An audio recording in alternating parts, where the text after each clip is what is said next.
Tonight's bedtime story is The Sleepy Little Foxes by Elisha Ainsley.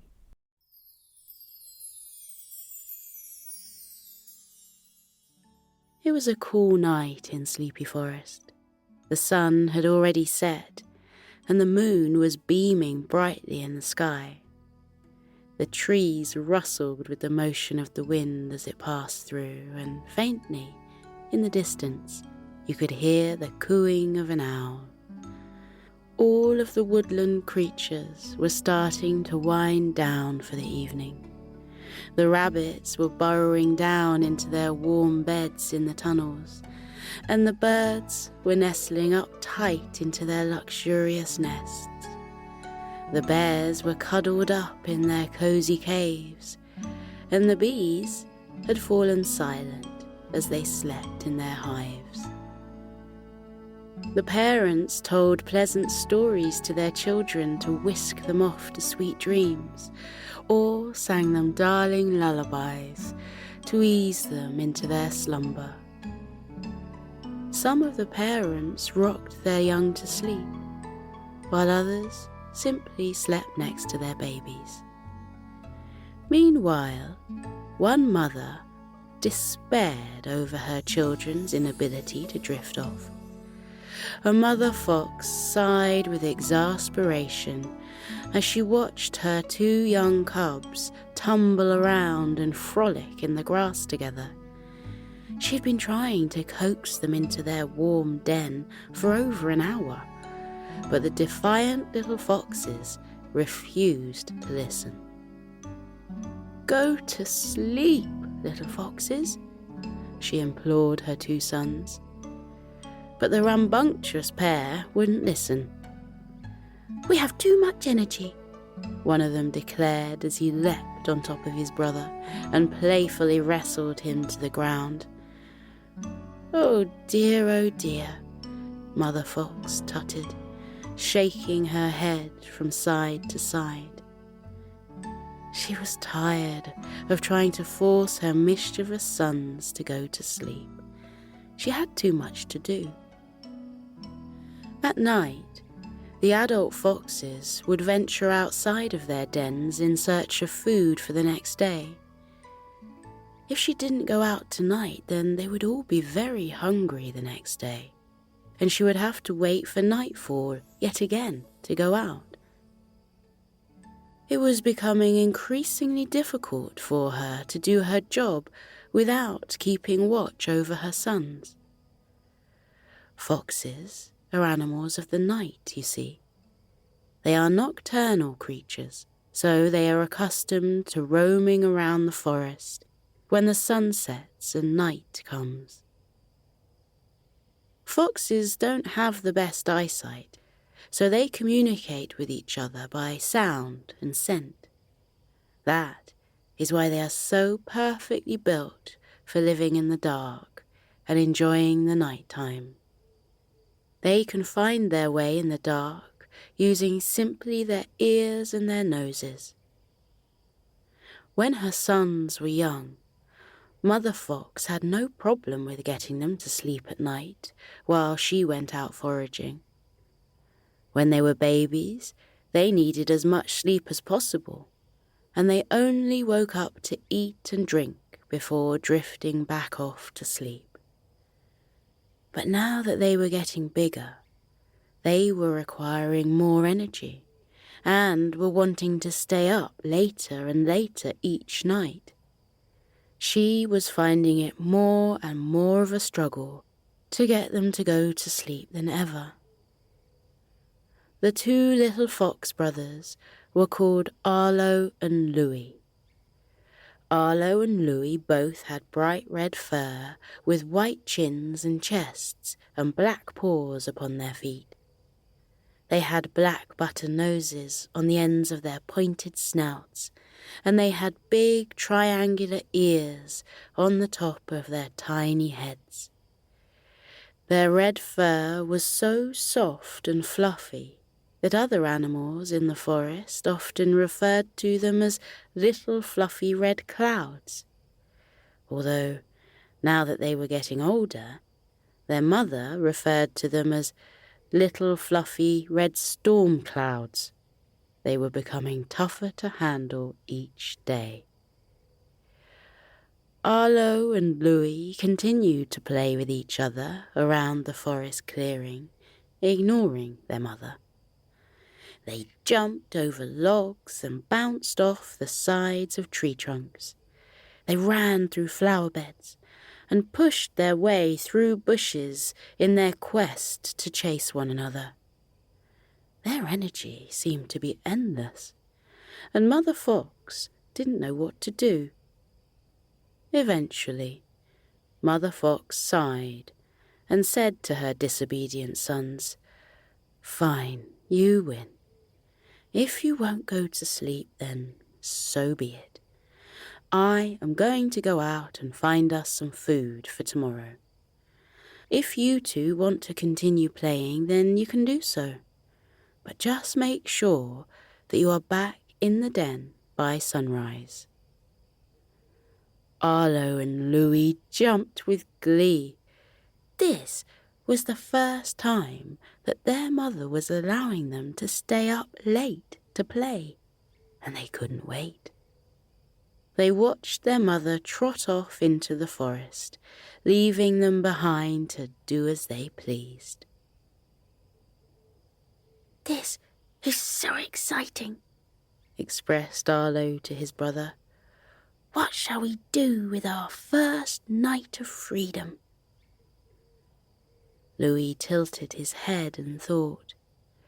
He wiggled his button nose and twitched his whiskers, then suggested, "Well, we haven't been outside of our den before, so we need to explore the forest." "Good idea," Arlo replied, before adding, "I wonder what other animals we'll meet in the forest. There must be so many other creatures we can play with." The roguish foxes looked at each other with a sparkle in their eyes and grinned. They ran away from the grassy clearing outside their den and sped through the trees out into the night. They were in high spirits and enthusiastically ran further away from home and out into the forest. After about 10 minutes of mindless running, the little foxes came to a halt. They glanced around in confusion. Everywhere looked the same to them. In each direction they turned, all they could see were trees. Trees for miles, and bushes. They lifted their heads up to the sky, and all they could see were the branches and the leaves and the twinkling stars in the night sky, accompanied by the half moon. "I haven't seen anyone around," Arlo pouted disappointedly. Louis harumphed and sat his bottom down on the ground. "Me neither," he sighed. "Where is everybody?" All of a sudden, they heard a shushing sound. "Shh," came the voice. They looked around for where it had come from, but they couldn't see anything. "Did you hear that?" Louis whispered. "Hello, is anyone there?" Arlo called out into the forest. "Shh," came the sound again, but even louder this time. The brothers looked around, confused. They couldn't see anyone, but they couldn't have been imagining it. They tried calling out again to see if anyone responded, and they were delighted when they finally got a response. "Please, will you be quiet?" A hushed voice came from above. They lifted their heads back up to the sky and saw a pair of tiny eyes looking down at them from one of the tree branches. It was a bird. Arlo and Louie were very pleased to see the bird, but the feeling didn't appear to be mutual. The bird seemed a tad annoyed. "My children are trying to sleep, and you two are being very loud," the bird continued. "Shouldn't you be in your own beds by now?" Louis puffed out his fluffy chest proudly and responded, "We are too grown up for bedtime. Our mother said we are allowed to stay up all night." The bird furrowed its brow and shuffled its feathers. "Well, that might be so for you nocturnal foxes, but for the rest of us, we sleep at night," the bird retorted. "Please go to sleep, little foxes, and keep the noise down." On its final word, the bird hopped off along the tree branch and back towards its nest. Arlo and Louie shrugged their shoulders nonchalantly. They would just find somewhere else to go play if the bird didn't want them around. With a swish of their bushy tails, they raced off again through the trees. The deeper into the forest they got, the more interesting the wilderness became.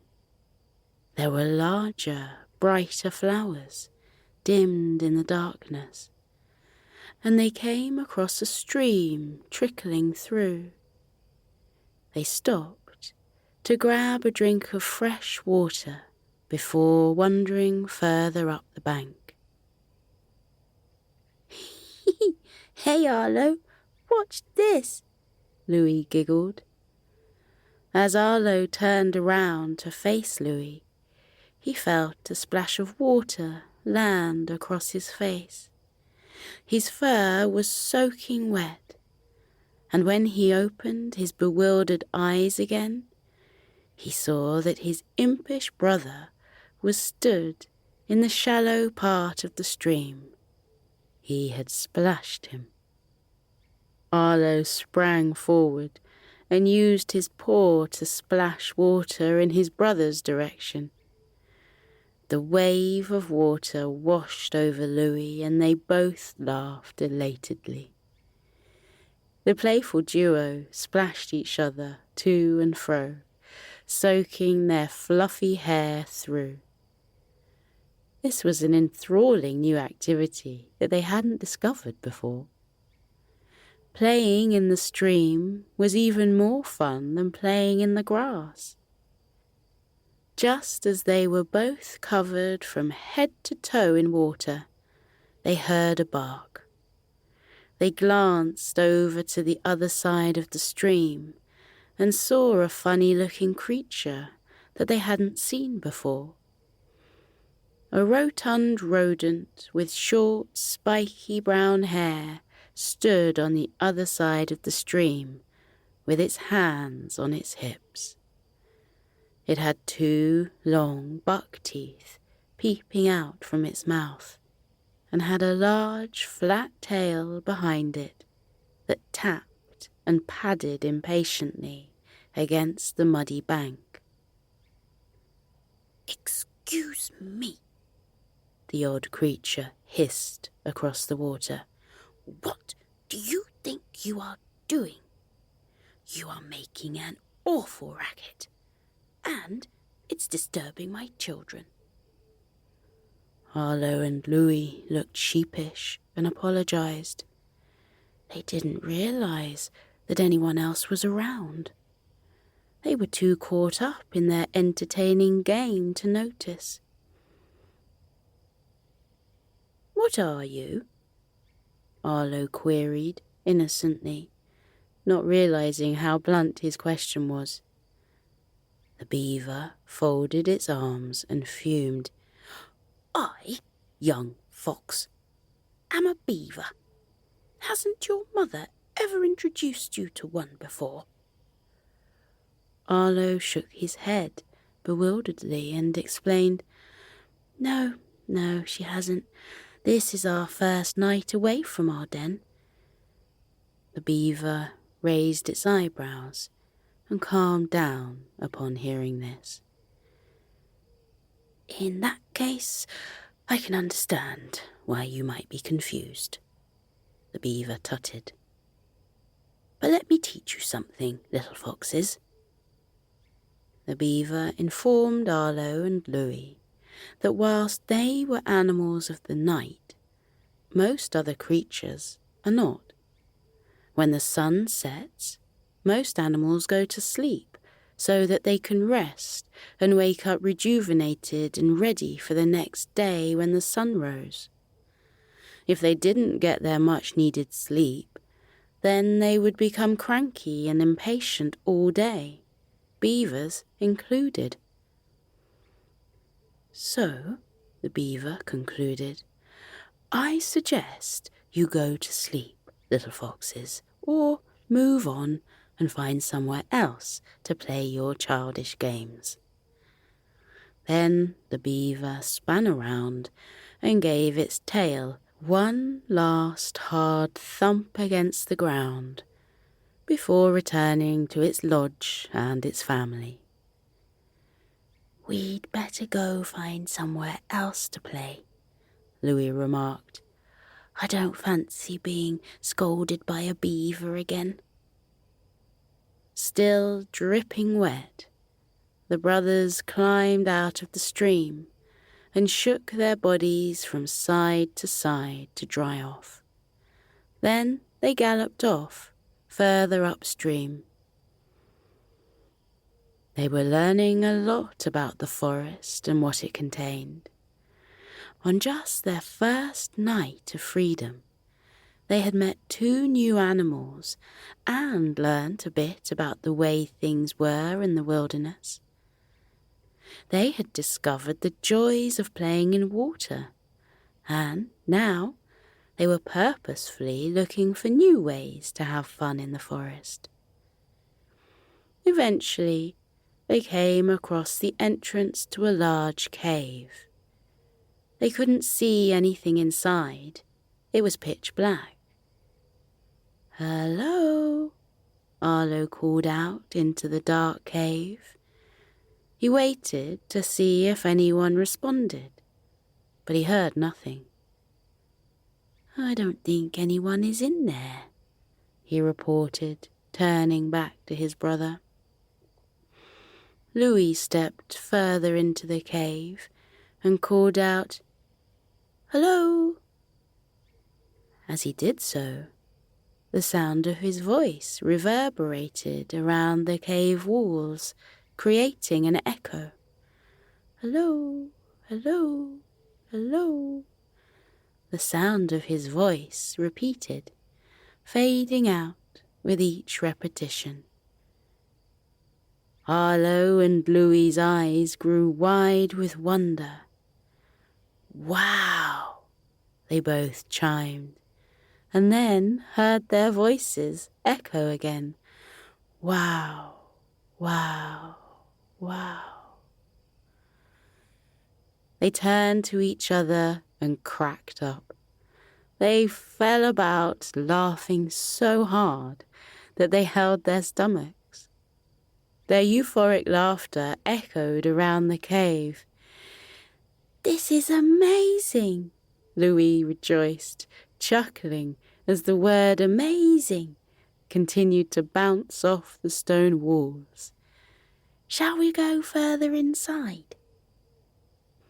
Arlo nodded his head eagerly, and they started to tiptoe further into the cave, but were stopped by a squeaky voice.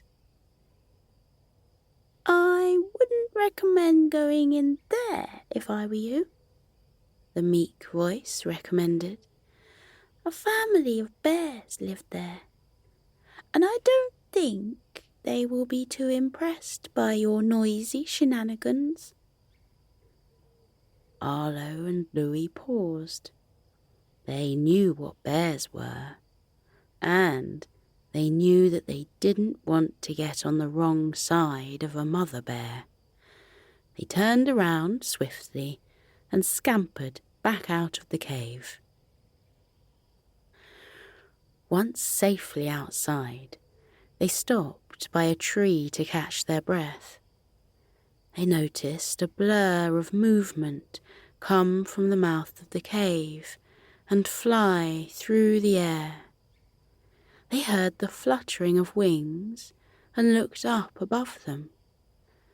Hanging from a branch, upside down, was another unusual creature. They had never seen anything like it before. The topsy-turvy creature spoke to them in the same small voice they had heard in the cave. "Phew! I'm glad we're out of there.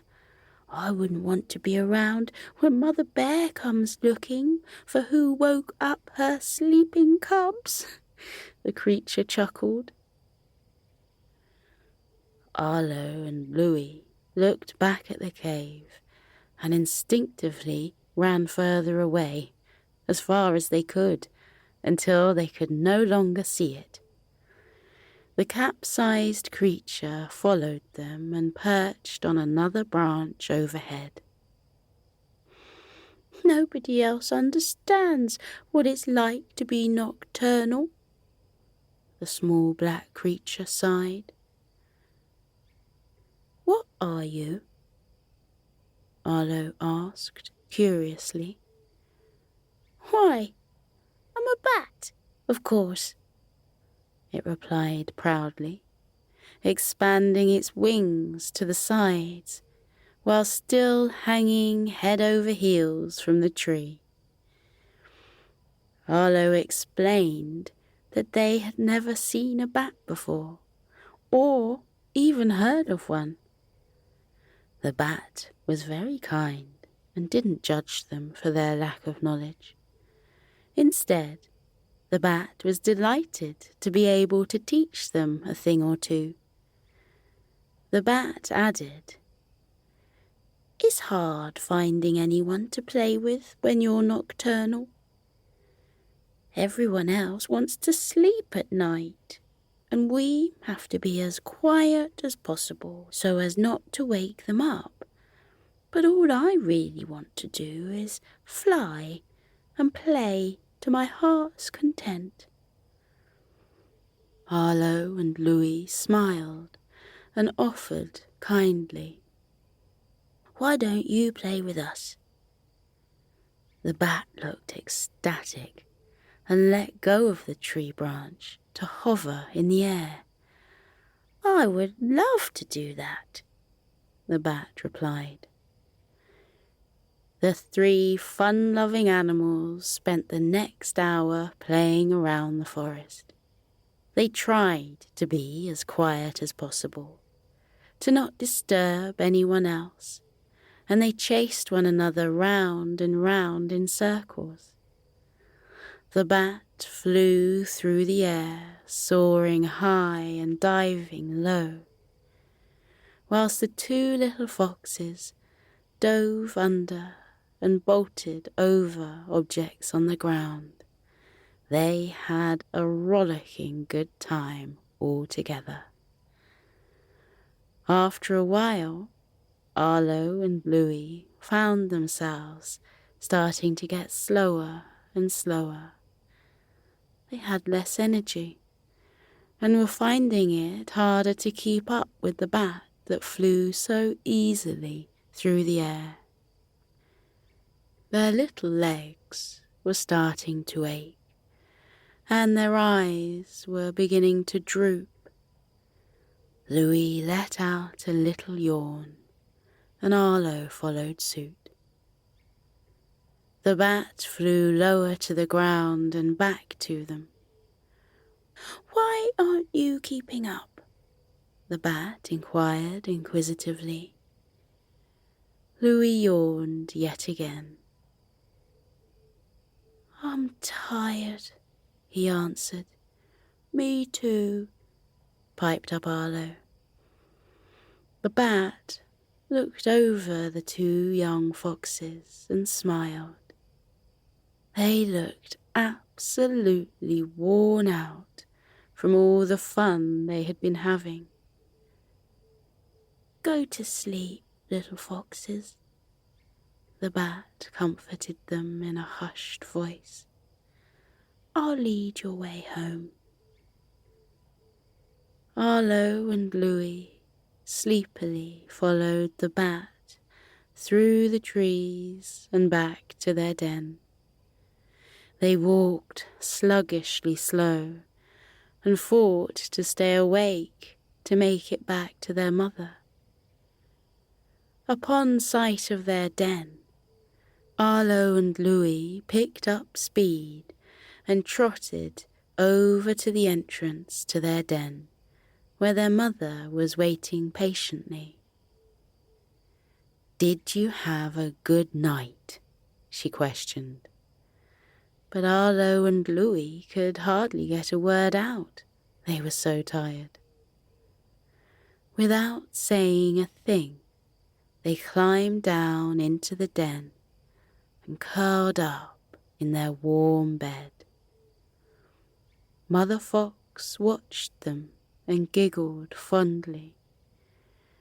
They certainly looked like they had enjoyed their night, and she had a feeling that she wouldn't have to force them to go to sleep now.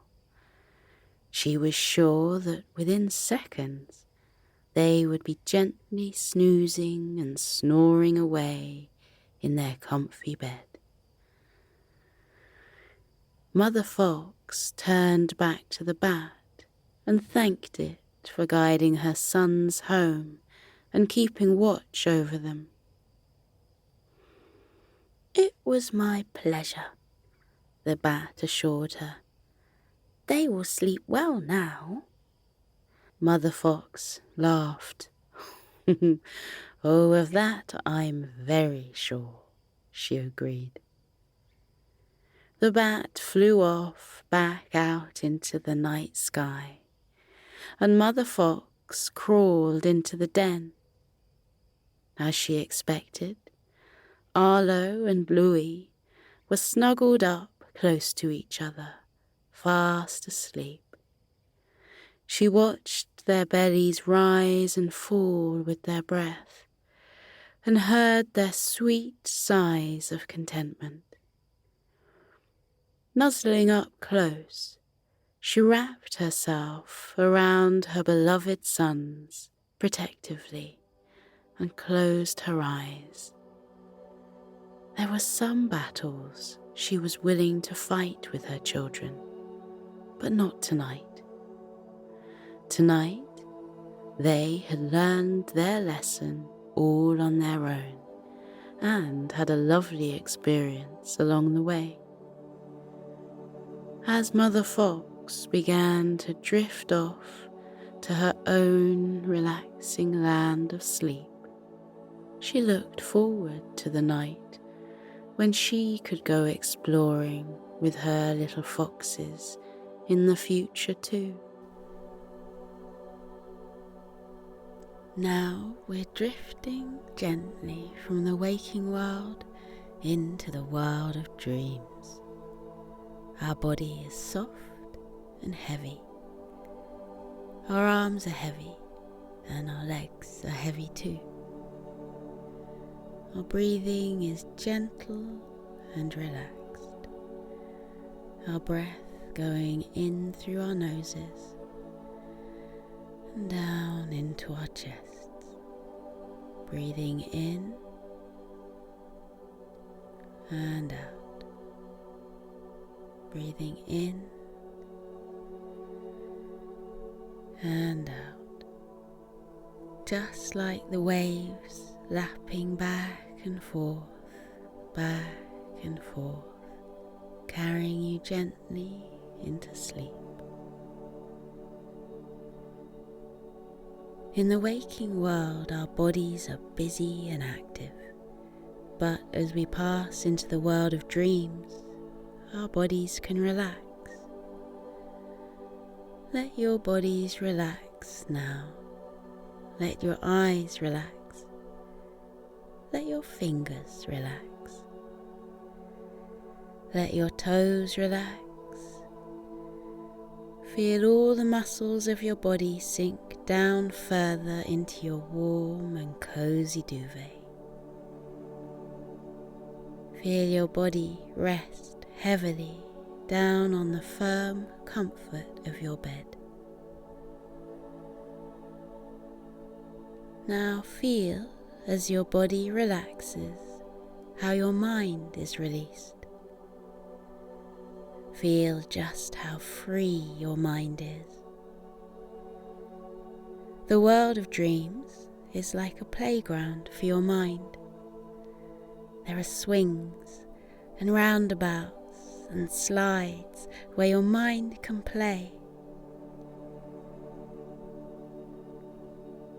In the world of dreams, your mind gets bigger and bigger and fills your sleep with all kinds of joys and wonders and magical stories. And here is something that not many people know, but it's a secret I'm going to tell you. But you're the only one I'm going to tell. When we go to sleep and pass into the world of dreams, we are accompanied by the kindly spirits who live in the dream world.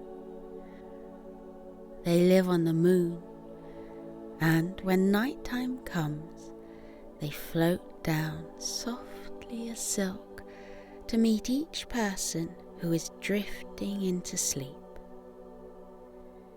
The dream spirits are waiting there for your mind to arrive, and when you get there, they take your hand in theirs and squeeze it gently and guide you through the world of dreams.